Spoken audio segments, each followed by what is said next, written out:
Welcome to the Weird and Witchy Sh podcast. I'm Kristy, your basic witch guide, here to make the mystical a little bit more approachable. Today we are talking all things Scorpio and how that manifests as your sun, moon and rising sign.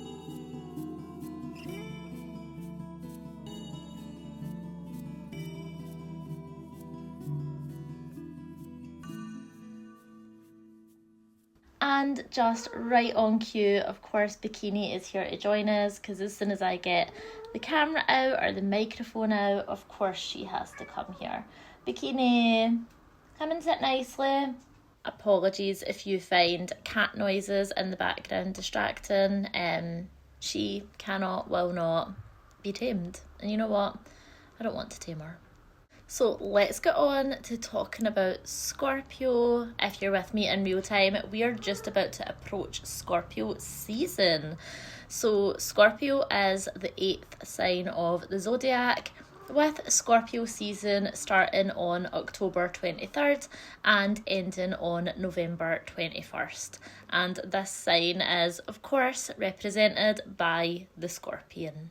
Scorpio falls in the middle of autumn. This makes it a fixed sign. So fixed signs tend to be more set in their ways, more stubborn and inflexible. But with this comes them being more reliable. Not necessarily always meaning that they're going to be a reliable person, the fixed signs, but meaning more likely that they're more likely to be reliable, as in like you kind of always know what to expect from them because they're more likely to stay true to character and true to who they are. More predictable, I would say.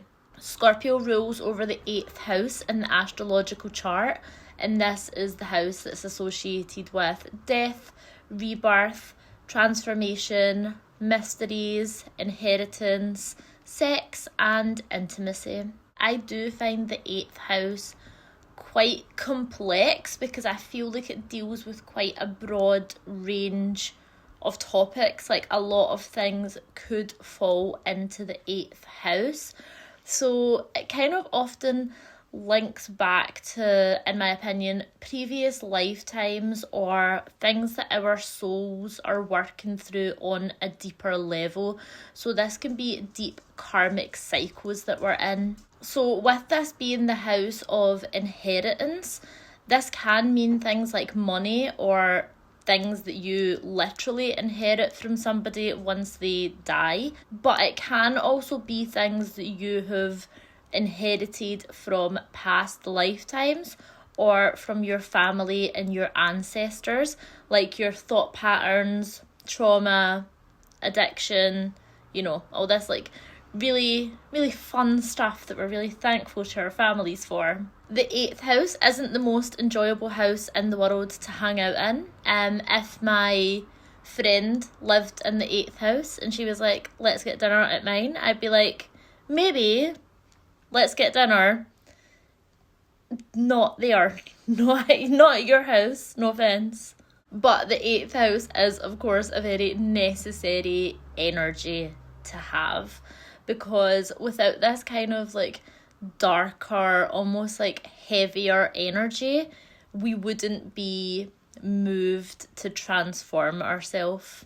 The way that death is necessary for rebirth, and in the way that the phoenix can never renew itself before setting its old life in flames, before it can be renewed and rebirthed from the ashes. Scorpio is a water sign and its ruling planet is Mars in more traditional astrology. But in more modern astrology, Pluto is also thought to be a co-ruler of Scorpio. And with Pluto having all the associations to the underworld, so the deity associated with Pluto would be Pluto in Roman mythology, but we talk a lot about Greek mythology here, so Pluto would be Hades, of course, god of the underworld. So it does make a lot of sense, like these ties to Scorpio, and I feel like the Hades, Pluto energy, and the Scorpio energy are really similar, so it makes sense to me. The associated tarot card for Scorpio is, of course, Death, which is the card of deep transformation, rebirth, and karmic cycles. Some keywords strongly associated with Scorpio are mysterious, seductive, intuitive, magnetic, loyal, emotional, ambitious, moody, obsessive, possessive, jealous, and temperamental. So Scorpio as your sun sign. So your sun sign is who you are at your core. This is your identity, and it's also your ego. So it's probably kind of who you relate most to being.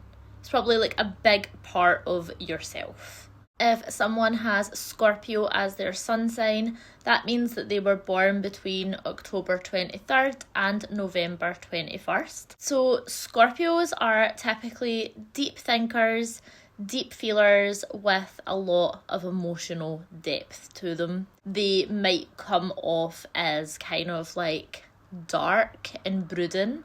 I feel like if they were a character in a movie, they would be that kind of strong, silent, moody bad boy who no one really knows anything about. They might be like a little bit of like an outcast. They might be seen as a little bit weird, but they're probably still the person that everybody secretly fancies because like they're mysterious, which draws you in and makes you want to like know them a lot more.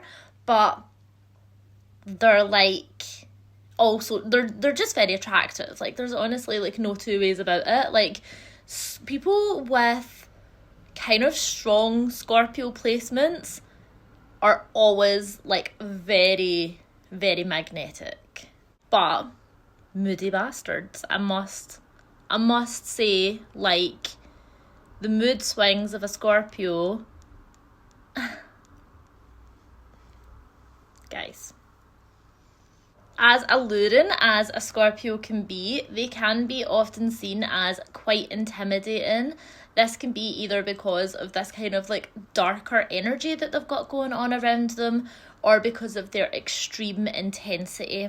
So this kind of intensity can come off in a few ways. That can be kind of like scary intense, kind of like overbearing, kind of needing to have like the power and the upper hand. Again, that's like they've got like a lot of Mars energy. So same as Aries is ruled by Mars, but I feel like it's very different in the way it manifests in both of them, but it's still this kind of demanding need to be in charge and like to have power. But this intensity can also be coming off very, very strong about their feelings very, very quickly. So a Scorpio is the kind of person that you might have been on like 3 dates with, and by the end of these 3 dates they're like professing their undying love, like you're the one, like whatever your souls are made of, like yours and theirs are the same kind of vibe. Like that's like kind of Scorpio energy. And saying the our souls quote, I'm not quite sure that Catherine would be from Wuthering Heights. I'm not sure that Catherine would be a Scorpio, but I definitely see Heathcliff having the Scorpio vibe to him, you know? And I don't think Scorpios by like coming on very, very strong, I don't think it's like bullshit or anything like that. I think it's very genuine, and it really just is how they actually feel. They do just feel things very, very deeply, so that can come off as very, very intense, but I do think that the feelings are still genuine. Just a side note, my husband-to-be is a Scorpio sun, and there was points when we were first dating that I was like, is this guy actually for real? And I mean, well, we're getting married, so it's kind of real. He's just insane, as are a lot of Scorpios, but I fully believe that no one will love you the way that a Scorpio loves you. So Scorpios might also be very drawn to the occult, which is not to say that like all Scorpios are going to be into the weird and witchy shit that we like to talk about here, but they might be drawn to more strange or dark or mysterious things because they themselves might be a bit strange, dark and mysterious. So it's quite a common trait for Scorpios to be into like witchy stuff, horror movies, anything like a little bit darker. All this kind of mystery around a Scorpio does often mean that they can be very, very secretive. So you might feel that it takes a long time to get to know them, or you might feel that you actually never really truly know a Scorpio, like because they're going to be very careful about what parts of themselves it is that they're going to share with you. It's like with all of the signs, every positive attribute is going to have an equal and opposite, more quotation mark, negative attribute. So with a Scorpio, their mystery can be very magnetic, but the flip side is they might keep a lot of themselves from you. They might fall deeply in love with you at a high intensity, but this could also come with a lot of extreme possessiveness, obsession and jealousy. And they feel a lot of emotion, which makes them very in tune with their feelings, but this might manifest as crazy mood swings and often kind of leaving you feeling like you've had like a bit of emotional whiplash. Some famous Scorpio suns are Katy Perry, who is a Scorpio sun, Scorpio moon and Scorpio rising, which actually makes a lot of sense to me because I think, one, she really looks like a Scorpio, like she's got these really like pretty, like gorgeous eyes and kind of like striking features as well, but also she's very, very, very intense, and that makes a lot of sense as well. You know, she's pretty fucking intense.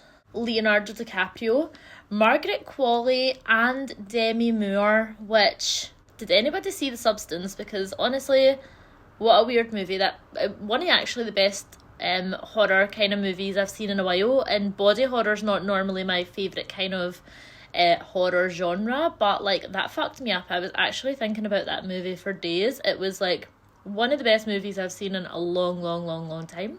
I'm in a very chatty mood today. I'm going to try and shut the fuck up and just get on with this. Kris Jenner, Bjork, Matthew McConaughey, Anna Wintour, Mads Mikkelsen, who is also a Scorpio moon, Mia Goth, and Winona Ryder. So Scorpio as your moon sign. So your moon sign is your inner world and your emotions. So if someone's moon sign is in Scorpio, that means that the moon was in the zodiac constellation of Scorpio at the time that they were born, and the moon changes sign every 2.5 days. So Scorpio as a moon sign might manifest as a very intense emotional world. So these people might feel everything all of the time. So Scorpio can be a very reactive sign. This means that their emotions might be very reactive to the world around them. So they're going to be leading with feelings all the time. And any slight change in the world around them might lead to very big or very intense emotions. This paired with the fact that Scorpios are ultra intuitive, so they can pick up on things that most people miss. So Scorpios kind of see all, because yes, they do kind of like to like go out of their way to kind of notice things and know what's going on around them, but they are just naturally very connected to the subconscious mind and other kind of spiritual planes and spiritual realms. Scorpios are also reactive in the way that the Scorpion reacts to perceived threats. So they will sting you if they think that you're going to attack them, basically. This isn't to say that every Scorpio moon is going to desire revenge, but they might. Because their emotional world is so intense, when they love you, they really, really, really love you to the point of kind of like infatuation and pure obsession. But when they hate you, they really, really, really hate you to the point of infatuation and pure obsession. If I was to give a fictional example of what I feel like a more extreme version of like a more negative kind of Scorpio moon would look like, it would be Joe from You. He's attractive, he's charming, he's extremely romantic, very passionate, but he's also obsessive, jealous, secretive, and dangerous. And throughout the show, you do get to hear his internal monologue, which would give us a good glimpse at what his like moon sign is manifesting as, or how his like emotional and inner world is kind of going on. So he kind of like obsesses over a love interest's every move. He notices minute changes in like their facial expressions. He's practically a fucking detective when it comes to getting information on these people. He obviously, like, big point of it is that he leads to, like, stalking people. He never gets caught doing the weird shit that he's doing.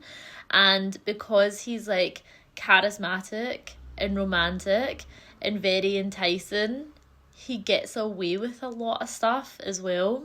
Again, this is the very extreme end of Scorpio and not your typical normal person. As I always say, the zodiac is a scale and you can be at either end of it, somewhere in the middle, leaning slightly towards this way, leaning slightly towards that way.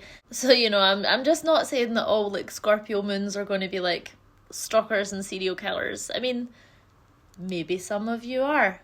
That's fine. Well, it's not fine, obviously. Like, that's, I'm sure you're very lovely. I do think in the show, Joe is actually an Aries sun, because I looked up if at any point in the show it tells you his birthday, and apparently it does. So he would be an Aries sun, which kind of makes sense because he's, like, reactive, passionate, crazy, temperamental. That's quite Aries, but I, just for fun, think he would be a Scorpio moon and a Virgo rising. That's just like what I think his placements would be. Scorpio is all about transformation and rebirth. So having this as your moon sign probably means an ongoing death of the old self and renewing yourself into something better each time. So this might come with a lot of kind of like dark nights of the soul. You know, the kind of times in life where it feels like you're literally being dragged to hell and you need to like claw your way back out. But when you do, you ultimately are stronger and like a better version of you. Scorpio might experience a lot of this. So like we said, Scorpio is obviously linked to the scorpion, but it is also linked to the phoenix, which is a mythological bird who is always burning away the old version of itself and rebirthing itself from its own ashes and always going through the cycles of life and death. This is very, very Scorpio. I feel like I could honestly talk about Scorpio for a long time because I think it's one of the more complex signs. Honestly, all of the signs are pretty complex and there is like a lot that could be said about a lot of the signs. In these like episodes that I'm doing, that's just like Astrology 101, it's just kind of like meant to be your basic introduction to the sign to give you a base understanding and knowledge of the energy of the sign and how that might manifest as somebody's like big three in their chart. But I potentially would like to do down the line a deeper dive into each of the signs, because these episodes could probably be about 4 hours long, honestly, if I was to like talk about everything that I wanted to say.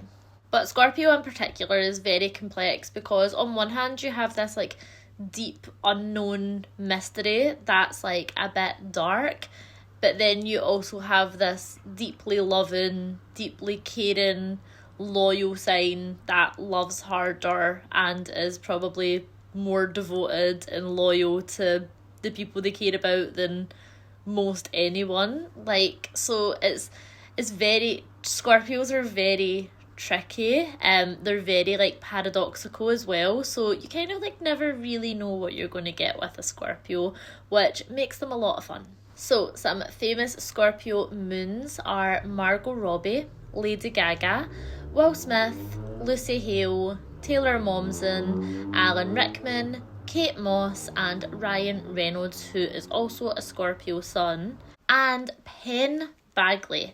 So I never know if his surname is Bagley or Badgley. I say Bagley, but that's who plays Joe in You, and I did not know what his like I did not know what his like any of his signs were, and he is actually a Scorpio sun and a Scorpio moon. I literally used Joe as my example for a Scorpio moon because I thought that fit really, really well. But it's interesting to see that Penn is a Scorpio sun and a Scorpio moon as well. So he's definitely like giving off those energies. And although he's more than likely and hopefully completely different from Joe, I wonder if he portrays the character so well because he can tap into that Scorpio energy. But I just really thought that was quite interesting. So Scorpio as your rising sign. If someone has a Scorpio rising sign, that means that the constellation of Scorpio was rising over the eastern horizon at the moment that they were born. This changes every 2 hours, similar to Scorpio's mood. Your rising sign also determines the structure of the rest of your chart. So your rising sign will always rule your first house, and then in order of the signs, the other house rulers will be determined. So this means if Scorpio rules your first house, Sagittarius will rule your second house, Capricorn will rule your third house, Aquarius will rule your fourth house, and so on and so forth. Your rising sign also determines your chart ruler. So for Scorpio rising, this would be Mars and Pluto.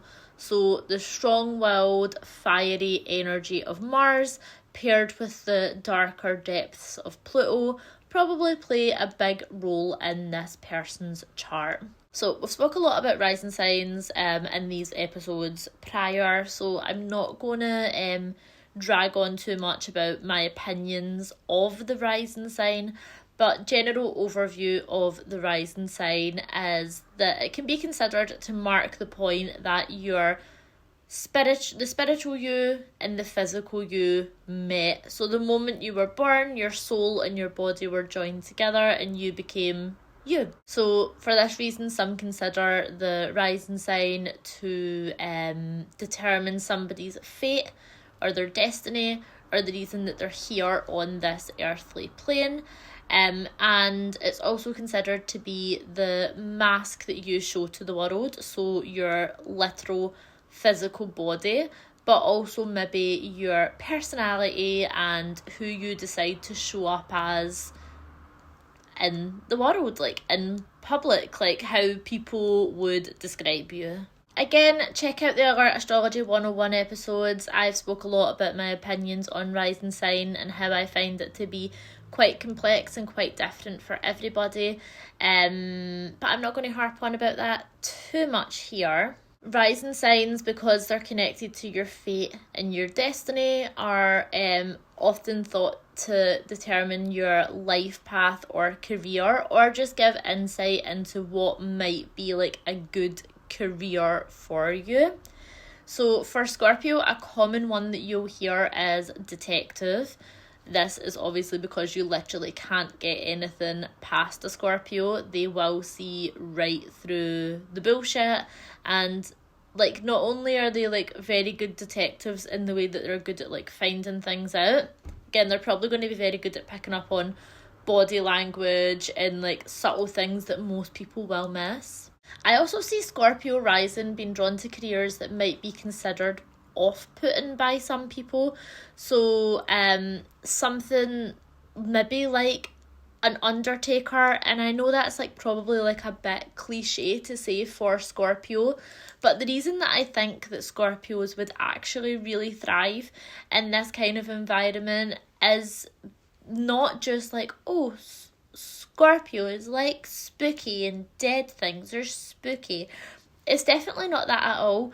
It's like an undertaker would take like a high level of emotional maturity and great understanding and empathy for other people.